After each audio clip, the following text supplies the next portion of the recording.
Hello everyone, how are you? Welcome to Storytime with Auntie Vina. Today's book is the Julian stories by Anne Cameron, and we'll be reading Because of Figs. In the summer, I like to lie in the grass and look at clouds and eat figs. Figs are soft and purple and delicious. Their juice runs all over my face and I eat them till I'm so full I can't eat any more. Because of figs, I got a strange birthday present, and because of that birthday present, I had some trouble. This is what happened. It all started a long time ago on my 4th birthday. My father came home from work and said, "I have something for you, Julian. Go and look in the car." I ran to look, and Hughie ran after me, tripping on his shoelaces. When we looked on the back seat of the car, there was a tree. A small tree with just a few leaves. We ran back to my father. "A tree for a birthday present?" I said. "A tree for a birthday present?" Hughie said.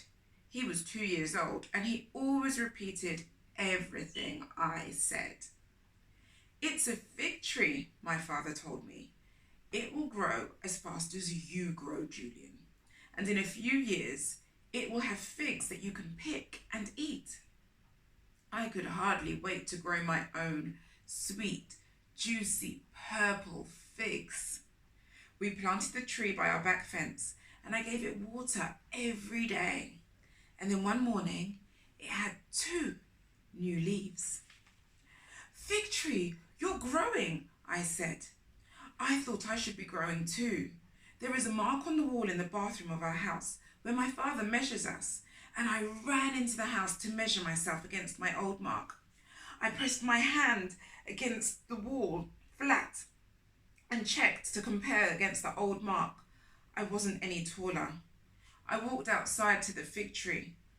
"I'm not any taller," I said. I touched the fig tree's new leaves. "I want to grow too," I said.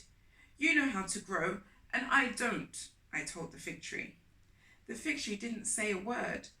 "Maybe what makes you grow will make me grow," I told it, and very quickly I picked the fig tree's new leaves and ate them. They tasted worse than spinach. I was pretty sure they would make me grow. I did a little growing dance around the fig tree with my hands raised high in the air. It worked. I stayed taller than Hughie. I got taller than my fig tree, and every time my fig tree got new leaves, I saw them and ate them secretly. And when nobody was looking, I did a growing dance. "If you don't like this fig tree, just tell me," I'd say. The fig tree never said a word. After a year, my father looked at my fig tree. "It's a nice little tree," he said, "but it isn't growing." And he started putting fertilizer on my tree, and he looked at it more often. But when new leaves showed, I saw them first, and I wanted to get taller, so I ate them. Another whole year went by. My mark on the bathroom wall went up 3 inches. I was 4 inches taller than Hughie, and my arm muscle was twice as big as his. The fig tree hadn't grown at all. "Fig tree," I said when I took its new leaves, "I'm sorry, but I want to grow tall." And the fig tree didn't say a word. One day, my father was in the garden. He walked over to my fig tree. "Julian," he said, "something is the matter with your tree. It hasn't grown. It hasn't grown at all." "Really?" I said. I didn't look at my father. I didn't look at my fig tree either. "Do you have any idea what could be wrong?" my father asked. I looked at my feet. I crossed my toes inside my shoes. "Oh, no." "I think that tree's just plain no good. We'll pull it out of the ground and get another one." "Oh no, don't do that," I begged. "Julian," my father said, "do you know something about this tree that I don't know?" I didn't say anything, and I was glad, very glad, that the fig tree didn't say a word. Finally, I said, "It's my tree. Give it one more chance."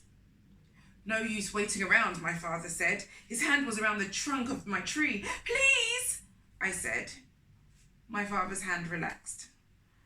"After all, it is your tree," he said. "Just tell me when you want another one." All afternoon I couldn't think of anything but all the little fig leaves I'd eaten.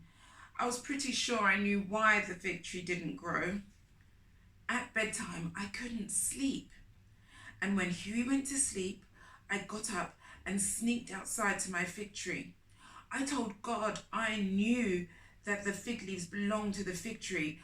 I told the fig tree I was sorry, and I promised I would never eat its leaves again. The fig tree didn't say a word. But the next week, it got 2 new leaves and kept them. That night, I went to bed happy, and I dreamed a good dream. My fig tree was higher than the house. I was almost as tall as my dad, and there were big figs, juicy figs, sweet figs falling all over the lawn.